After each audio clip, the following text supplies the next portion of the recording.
everybody. Welcome to Ask the Pastor. I am here with JD Greear, and I am Matt Love. We're here for this kind of first big series of our new rebranded podcast. I feel like, JD, I don't know. I feel like it's going amazing. We're on video, great questions, good series. I mean, what better way to start the year off here with this first few weeks of Ask the Pastor? I am glad that you think it's going amazing, Matt. That's what brings me pleasure, is that. So thank you. You guys don't realize this, but I'm basically, if I'm happy, everybody's happy. That's how it works around here. I'm the diva of the Ask the Pastor podcast. Well, JD, we're going to continue on with our series. We're talking about spiritual disciplines. I mentioned this last episode, but we're going to talk today about Sabbath. And it's something that I feel like over the last few years, Sabbath has become a very popular idea. There's been books about it. It's kind of like maybe even just having a little bit of a moment. I don't know. And but there's a lot of different views moment in the on sun. It. Yeah, 15 minutes of fame. It was the forgotten discipline, but now it's back. But there's a lot of different views on it. And I guess the where we start off is just, what does it mean to really take and keep the Sabbath? What does that really mean? Yeah, well, let me just acknowledge, I'm not super good at this. Last time we talked about a discipline, when you don't naturally kind of gravitate towards something, that's all the more reasons why you got to do it. And that's, for me, this may shock you, Matt, but I'm a very type A kind of achiever, got to be doing something, not doing enough kind of guy. Yeah. And my wife says I'm an Enneagram 8. I think you taught my wife the Enneagram when you lived with us for a while. Isn't that right? She says, like that. Yeah, I'm the 8. She says I'm the 80th 8 who ever aided, is how she says it. And so the upshot of that is I just don't like carving out time from my schedule where I'm not getting stuff done. It just doesn't come naturally to me. Even watching sports sometimes, I'm like, I'm watching other guys make money. I'm not doing any of that. I'm just sitting here, So, but it's like we've talked about. These are disciplines. And so for those of you listening that you're like, that's totally me also, others listening are like, oh, my goodness, this is like my favorite part of the week. This is countercultural. And even if you are more of a natural kind of person who likes to take time off, I think, what we're not talking about is just, 24 hours where you watch Netflix and, play on your phone and, do nothing. It's Sabbath is an intentional cultivation of something, not just an avoidance of something. So anyway, we got to rebel against the culture a little bit in all ways and say, what is the Sabbath? Let me just give a few basic kind of general thoughts that we can build off of. First, God instituted his creation with a 7-day rhythm of work and rest. Work for 6 days, rest for 7. John Mark Comer at our church said to a group of Gen Z and millennials, some of you are big on that 7th-day rest, but how about the 6 days you shall work? Yes, there were a lot of shocked faces in the crowd on that one. It was good. Yeah, he's like, I was looking for permanent time off all the time. Yeah, the second principle is that we believe that corporate worship is on the Lord's Day is an essential part of that. It's, I would say, non-negotiable. Hebrews 10, 24 and 25, a classic verse that tells us that we are not to forsake the assembling of ourselves together. And a Sabbath is a day that you rest in the creation and you worship God. It's what God did. Then, yes, then that needs to be built into your into that day of rest, not just, golf or the beach or the woods or whatever. Yeah. So that's good. But that's actually a great kind of jumping off point. We got a question from Mackenzie that I thought was helpful. So she says that the Sabbath is commanded to the Israelites as part of the Old Testament law. So because we're no longer bound by the Old Testament law, do we still have the Sabbath? Mackenzie's not messing around. She's asking the deep questions here. She dropped some big varsity level words in that sentence. Yeah. And this is where the Sabbath gets confusing to a lot of people. I mean, it is true. She is 100% correct. We're no longer bound by the Old Testament law. The law was fulfilled in Jesus.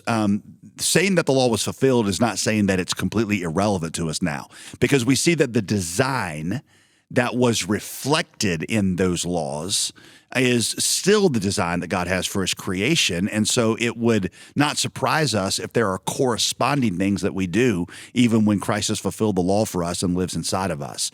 It is still built on a principle, the Sabbath idea. And that principle is that we are to have one day where we, A, worship and enjoy God, and B, remind ourselves that we're not the ultimate provider in our lives.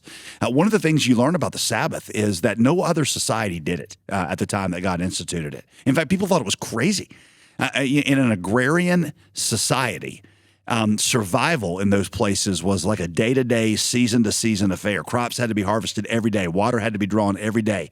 To cut your productivity on purpose by 1/7 could literally make the difference between life and death. And by taking a Sabbath, they were saying, God, we are doing less than we're able to do because you commanded us to, and we're depending on you now to make up what we're missing, at least in this 1/7. And what God promised was, I will always not only meet what you're giving up in that 1/7, I will multiply it. That's why we say it's the same principle as tithing.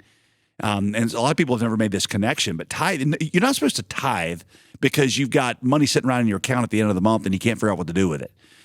You're supposed to give your first and your best sometimes when you're not sure how you're going to make the other ends meet.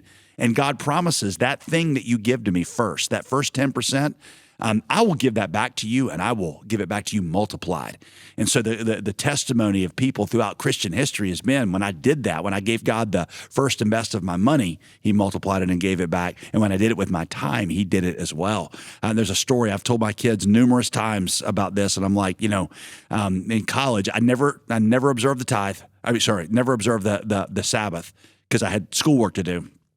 Got really convicted and decided I'm going to build this in.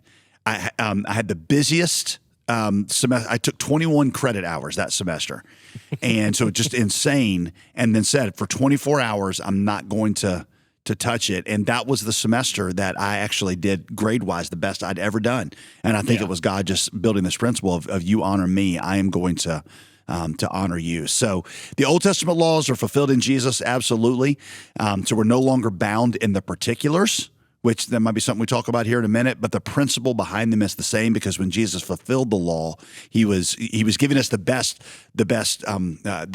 vision of it, not saying these are crazy, we don't do these anymore. In the early church, we see them, switch the Sabbath to Sunday. That showed that they were free to, to divorce themselves from the particulars, but they still had a day that they honored the principle of the Sabbath. Well, yeah, and you bring it up there, but that's actually another question we got from one of our listeners named John, and I thought it was also kind of just connected to what you're saying. He says it this way: what's up with the Sabbath being Saturday or Sunday? Your thoughts? That's his question. Saturday or Sunday? What's up with it? Yeah, so technically Sabbath is the seventh day of the week, 6 days that God worked, and on the seventh one, the final one, God rested. The writer of Hebrews is going to say that ultimately that was about Jesus, that man was made on the 6th day, and the 7th day that Jesus was his resurrection, and he was beginning the eternal Sabbath. Because that we are resting because our salvation is complete. Well, the early church said, we're no longer bound by the law, so we don't feel like we have to do, the 7th day. It seems more appropriate for us to actually do and I'm putting air quotes now for our listeners and watchers on YouTube, they can see me do it. Let's actually take our day of rest on the 7th, or it should be on the first day, almost as if we're saying we are now in eternal Sabbath, because we're in Christ, and it was the day of the resurrection, and so they instituted that, and so I think that's given to us in Acts for a reason. I think there's a good reason why Christians have done that. On the whole, for 2,000 years, they have taken the Sabbath day functionally to be the first day of the week. But we just need to acknowledge. Paul said, Romans 14:5, one person chooses one day, one person chooses another. You can make arguments for why which day is better or not, but at the end of the day, I just don't think that, based on what Paul says there, that we really can judge each other on the particulars. I know people. And I'm not talking about Seventh-day Adventists, but I know people who continue to use that 7th day as their type of Sabbath. I don't do that. I don't necessarily think it's the best idea, but they do it. I know people that have other days besides Sunday. Functionally, they work on the weekends. Maybe they're a doctor or is somebody an EMT, and they just don't have a choice. I know pastors, us in ministry. It's hard for me to get a day of rest then. Dubai, we have missionaries over in different places who will say, the entire community here recognizes Friday as their rest day. So for us to refuse to work on Sunday, but be working all day Friday, puts them in immediate disconnect with some of the people. And so they will actually do a lot of their worship on Friday. And is that something that's like fundamentally wrong? No. I mean, I might say in Christian history, there's a value to connecting yourself to the historic church, but I also get that missionaries in contexts like that sometimes need to make those sort of decisions. For most of us, honestly, I think John, you said was his name, right?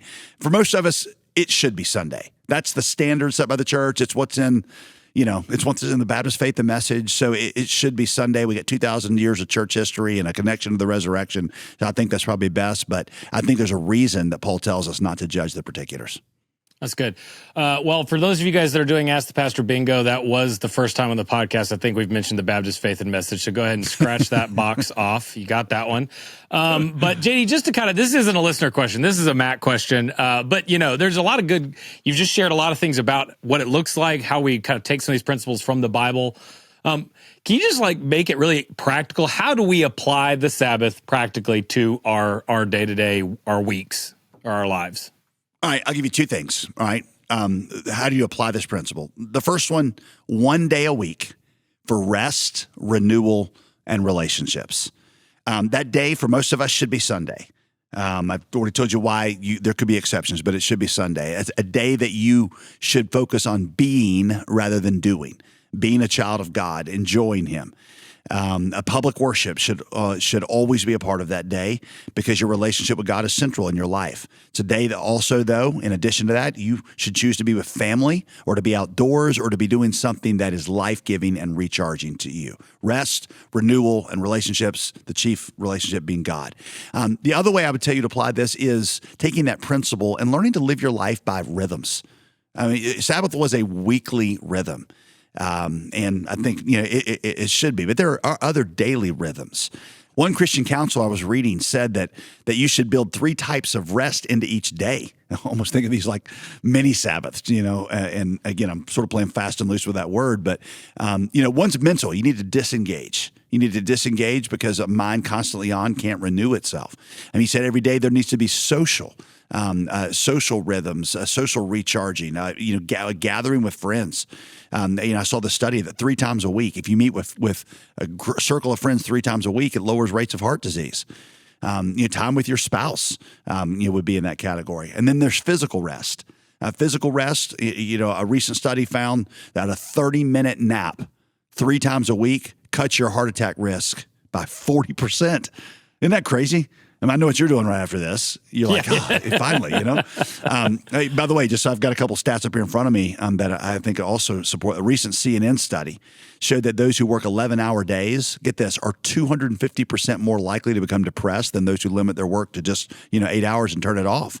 And the reason for that is because when you're when you're working under stress, your body releases all these chemicals and hormones to deal with that, which is fine in normal rhythms. But when you work too much, it literally poisons your body. It throws off your levels, and you experience just chronic anxiety and depression. People who nap, they become more productive because of the time that they rest. And then, of course, sleep. Every night that's a rhythm. I always like to think of it like this: sleep is me literally lying in a horizontal position and proclaiming with my body that I'm not God. I am type A enough that sometimes I get frustrated having to sleep. I'm like, wasted all the time sleeping. I know. I would just wait. I've told my wife, imagine how much more I could get done if I could just stay up all night. But God's like, I don't want you to think like that. I want you to lie on your back for 8 hours every night and just proclaim to anybody watching and to me, you're not me. And it's a type of that rhythm of rest. Love it. Okay, I got one more, and if we're going to talk about Sabbath at this point, I feel like you mentioned John Mark Comer earlier. You got to talk about Ruthless Elimination of Hurry. This is like a book that's really pushed this idea forward. We got a question about this from Vicky. So she says, I just finished the Ruthless Elimination of Hurry book, and the author has a different list of spiritual disciplines.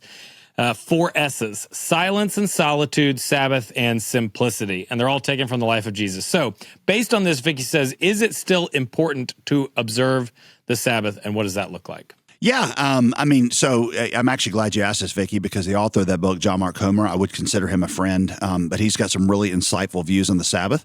Some of them are incredible. Some of them are a little out of the box, and they're provocative. He just released another book called Practicing the Way, which talks about these spiritual disciplines, which I haven't had a chance to read yet, but is on my soon to read list. But in Ruthless Elimination of Hurry that you referenced, he lays out how his family and him practice the Sabbath. And I know that book was influential for a lot of people on even on our staff here, and how they practice Sabbath. He says that he is recommending it more like the Israelites did in the Old Testament, sundown to sundown. Put all your phones away, which they didn't really have phones in the Old Testament, but the concept of kind of cutting yourself off with that, and even limiting a lot of activities that you would do or not do on that day. It's a bit more rigid than kind of how I practice Sabbath. But I think what's important is that there's intentionality in it, and that you are pursuing, life-giving things. So I'm again, I don't want to speak for John Mark, but he would agree. I'm pretty positive that there are different. Well, in fact, I know this because I've asked him this directly. There are different ways of practicing Sabbath that are faithful to, faithful in the New Testament covenant. We're not bound to these Old Testament customs, and there's some freedom there. But the bottom line is that Sabbath is something that our bodies, our minds, and our souls were designed by God to practice. And so, I think I'm appreciative of his work. Dr. Keller, before he passed away, said that he wasn't talking about John Mark, but he was just talking about this new kind of Christian mysticism movement that dips back into a lot of the old, desert fathers. And he said the one thing to be cautious of there is our enemy at every point is trying to do something to subtly replace the gospel. And he said a lot of those things, when you get into them, are a lot about self-purification, self-purgation, silence and centering and meditation, and a lot of these things as ways of really kind of producing holiness when these things really only come from depth in the gospel and fullness of the Spirit that comes from depth in the gospel. And he said, so, use some of these practices, but be careful never to let them displace or to obscure the gospel. That's good. Well, JD, thanks so much for that answer. That was really helpful. And we actually now, JD and I have to hop off and go take some naps. So we got to close this down really quick so we can go do that. I think you were napping while I was giving that answer. I can see that. I'm learning to do it with my eyes open so I can take some quick cat naps on the podcast. Next episode, we are going to be back with another spiritual discipline, and we are going to talk about fasting. Which is going to be great. Can't wait to hear what Pastor JD thinks about that. Go ahead and subscribe wherever you get your podcast, Spotify, Apple Podcasts, whatever else. Hit the subscribe button. It takes you 2 seconds, and then you just get these right into your phone. You don't have to think about it at all. And go check us out on YouTube if you're not already. Watch these. Easy, maybe either send it to somebody. It's a video to send to somebody. That's really cool. Subscribe at j.d.greear. And we will see you next time on Ask the Pastor.